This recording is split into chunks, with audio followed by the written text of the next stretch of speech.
Welcome to the HEARTS Entwined podcast. In this podcast, we'll be having discussions around the secrets which attract lasting, healthy, fulfilling relationships, creating a healthy mindset, and what women should know and understand about men. Introducing your host, Lyn Smith, the Queen of Hearts, relationship expert, trainer, speaker, and best-selling author of the Cupid's Bow technique. Lyn's mission is to have a positive impact in reducing divorce, domestic violence, and suicide.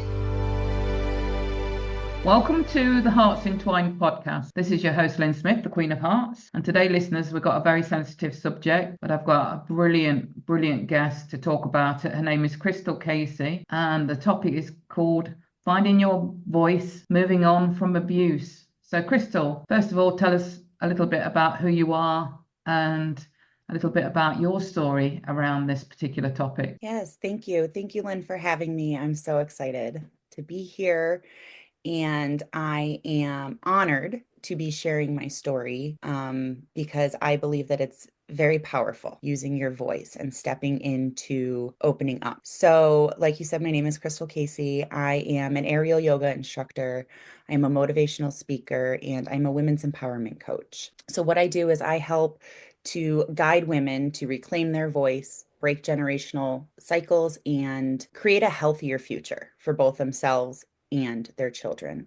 And I do this as a widow raising 5 children after discovering that my husband had been molesting our oldest daughter, and I turned him in. I spoke up, I used my voice, and the consequences of that were catastrophic, but the consequences of staying silent would have been even worse. Absolutely. So how did that come about? Did you catch him, or did your daughter speak to you? What were the circumstances of you finding out about that?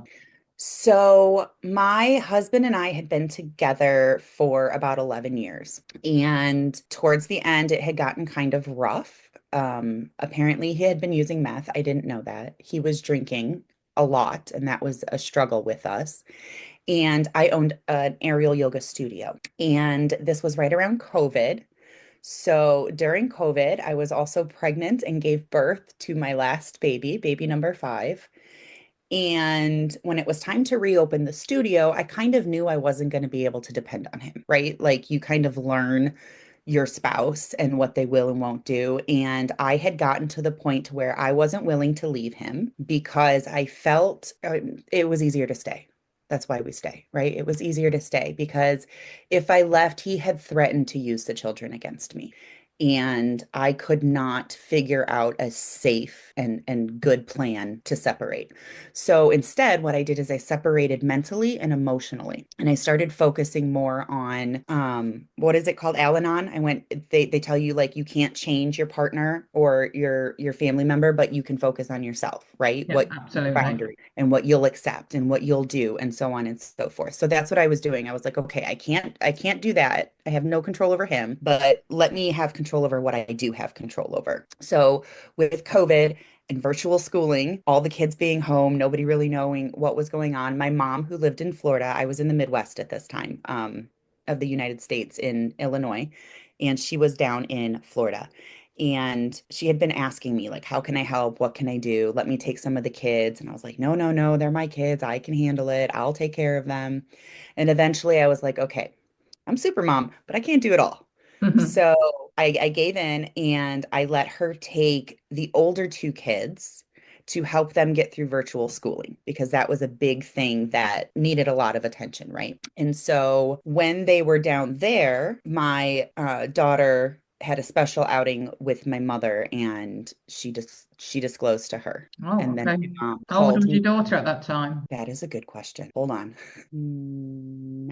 8 or 9. Right, okay. And it had been happening since she was 5, apparently. So it had been happening for a while. But at that time, she was about 9 years old. And my mom called me and told me, and at first I didn't believe her. I was like, what?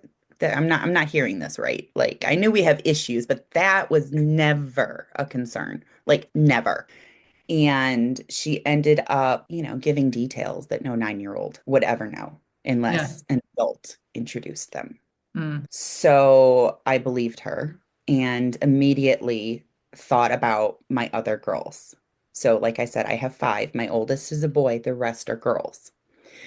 So I hung up the phone and I gathered up my girls and I went straight to the police station and turned them in. And did you find the police handled it as best they could in that situation, or was there any sort of I suppose wish that they'd handled it any differently to the way they did?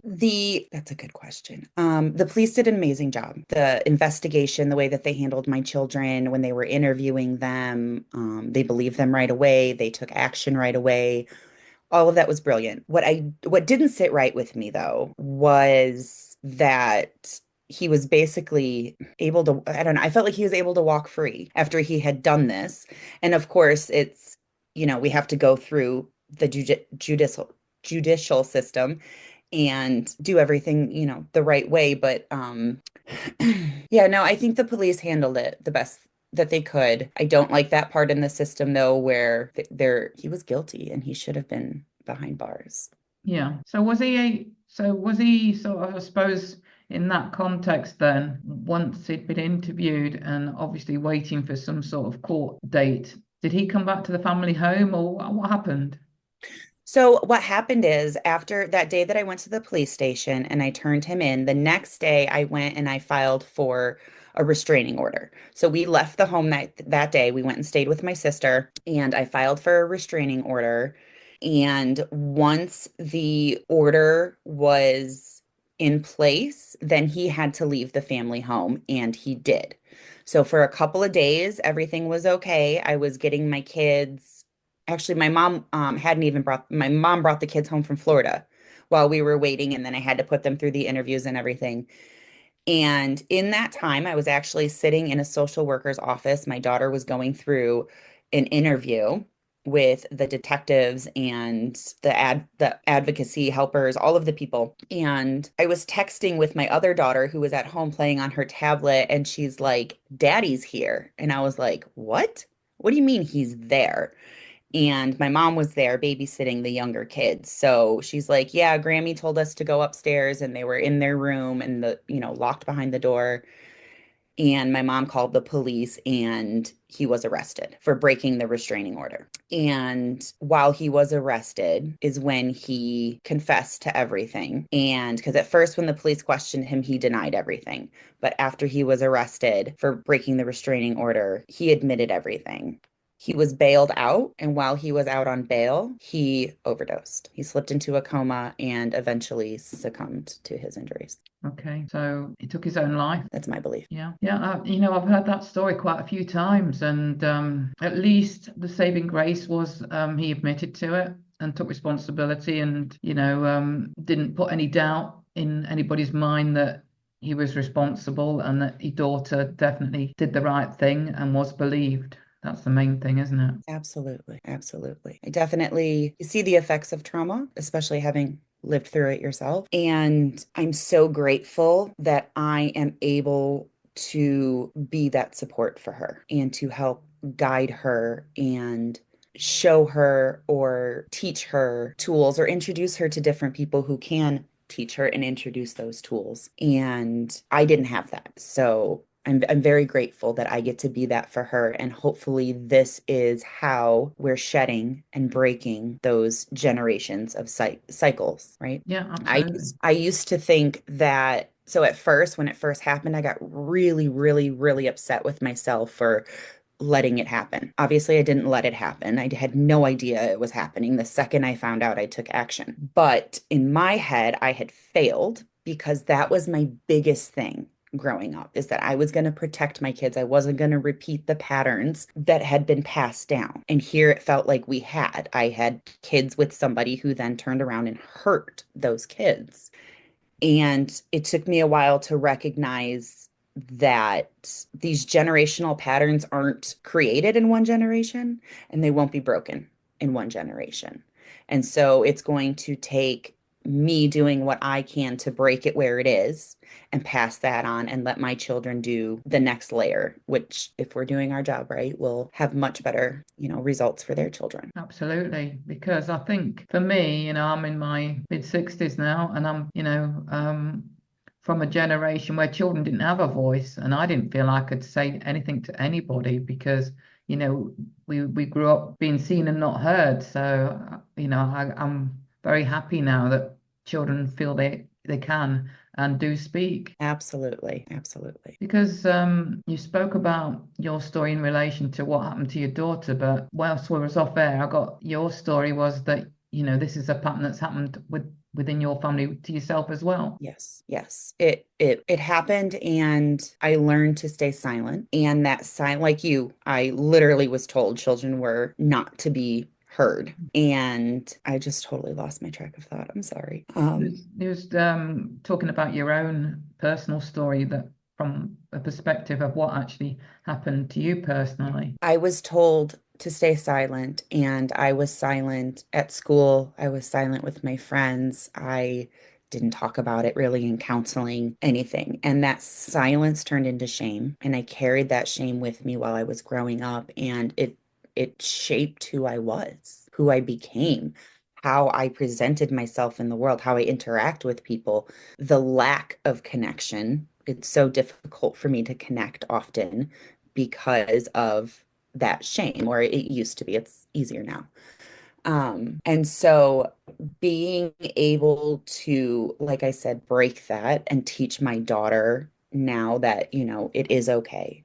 It is okay to speak about it. It is okay to feel what you're feeling. It is okay. And we're going to learn how to cope and manage so that we can move forward and create something beautiful with our lives. Absolutely, because I think what happens if you're a survivor of any sort of assault or abuse, quite often we give our power away, don't we? We sort of label ourselves as victims, and then allow those perpetrators to have that power to control how we think and feel and live the rest of our lives, when actually we don't need to do that, do we? Absolutely not. No. And the other thing was, I'm sorry, trauma. I'm really working through it. I did speak up as not a child, but when I got older, I spoke up. Like I said, I told my grandmother, and she basically told me, it happens, that happens. He's your dad, move on. And that was just, did we already talk about this? I'm sorry. But that was just, No, we did a little bit off air, but not actually on the recording. So, okay, it was just so I told my grandmother, and my grandmother basically told me, that happens. He's your dad. We have to just move on and essentially pretend nothing ever happened. And that silenced me, right? Like, this is my so grandmother. was this your Essentially, paternal grandmother, in other words, the mother of your dad? yes, yes, it was. But she didn't seem, I don't know, she didn't seem shocked. Like, it was just kind of, and so looking back, that's a red flag to me. Like, was this something that happened in the family that nobody ever talked to me about?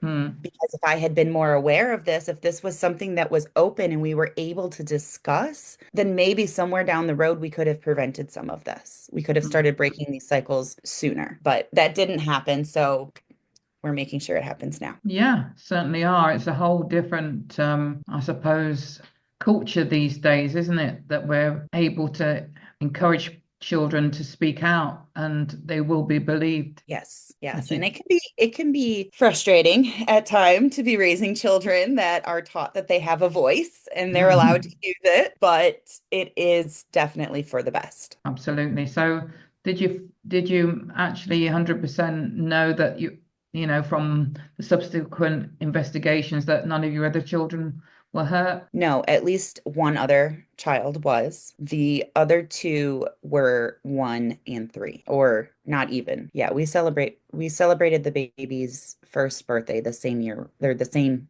week we had his funeral. So she was 1 and my other baby was 3. And there's no way I'll ever know. So what's your feelings around the fact that he took his life? Or accidentally took his life? Do you think he escaped some sort of justice, or do you think justice has been served because he's been removed now from being able to hurt your family anymore? That is a big question. I do not believe that justice has been served. I believe that, and this is another generational cycle I'm trying to break within my own family, is lack of accountability. And while he owned up to it, he didn't face the consequences. And that part frustrates me. However, when I think about how my life is now and how the children and I are able to move on and process and start moving forward, and I think about what it would be like if he was still here, the potential different ways that this could have turned out, how ugly it could have gotten. Yeah. And for that, I'm grateful that we didn't have to experience any of that. So I feel mixed emotions. Yeah. That's perfectly understandable. But at least you're sort of free to move on, knowing that he's not able to sort of impact your life in any sort of human form anyway, going Correct. forward in a negative way.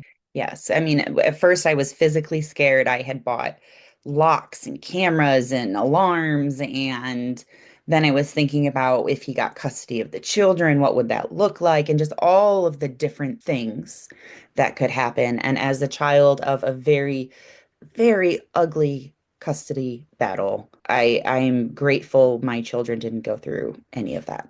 Okay. Well, I think that's a blessing anyway, that you can at least count as one of the upsides to this situation. It is. So what would be, if we've got people listening to this that either have suspicions or have just found out, that one of their child or multiple of their children have been affected in a similar way by abuse? What do you initially say to those clients or mothers or fathers that you've been involved in that found out about this? Because it's obviously not just fathers, there are mothers that abuse their children as well. Yes, absolutely.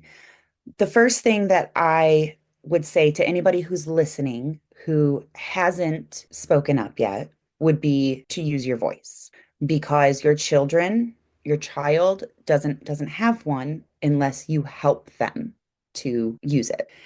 And silence doesn't help anyone but abusers. Abuse thrives in silence and darkness.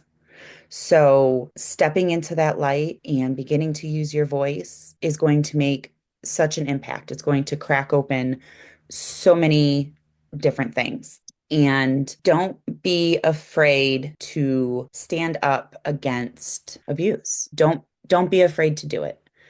It is so powerful to just share your story. And if you yourself, so perhaps it's not your children, but you yourself have experienced it and you've never shared with anyone, I would encourage you to do so and to start shining a light and opening up that silence so that you can start releasing the shame that I am sure you're still carrying.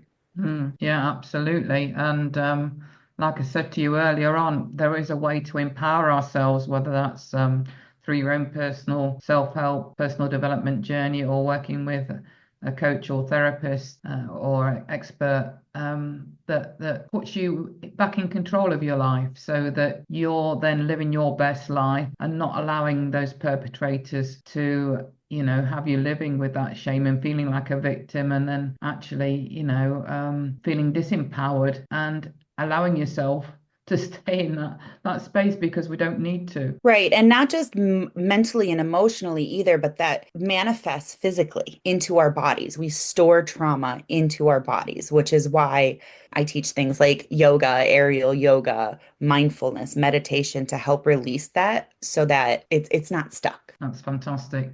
So for anybody that would like to get in touch with you, Krystal, what would be your best contact information? Yeah, so the best way to contact me would just be to go to krystalcasey.com/links. And I know you're going to share that website and everything, but all of my contact information, my socials, everything is right on there. Excellent. And what final words of wisdom would you like to share with the audience around, finding your voice and being able to move on from abuse that you'd like to leave them with? Your voice matters. Your story matters. You matter. And thank you. That's a short but sweet, powerful statement. Thank you for that, because, I can put my hands up to this and say that, I kept quiet about what I'd been through with my trauma. And I went through trauma in my teens and didn't speak about it until I was 42. And yes, it can certainly massively impact your relationships. It can massively impact your life. It can quite often lead you to live a life which isn't your best life. And I can certainly vouch for the fact that, once you've shared, it makes a huge difference. Yeah, it certainly does. Thank you so much, Krystal. It's been a fascinating conversation, and I'm sure that many listeners will benefit from hearing your story and and you being vulnerable enough to share, not only your own personal journey, but the story around your own daughter and her story as well. So I commend you for that courage. Thank you. Thank you so much. I appreciate you. So it just leaves me to say, listeners, that true love starts with opening our hearts. And until next time, goodbye for now. Thanks for listening to the Hearts Entwined podcast. You can follow Lyn via the Facebook group 2 Hearts Entwined, or search Lyn Smith, inspirational speaker, at LinkedIn, or email lyn@hearts-entwined.com.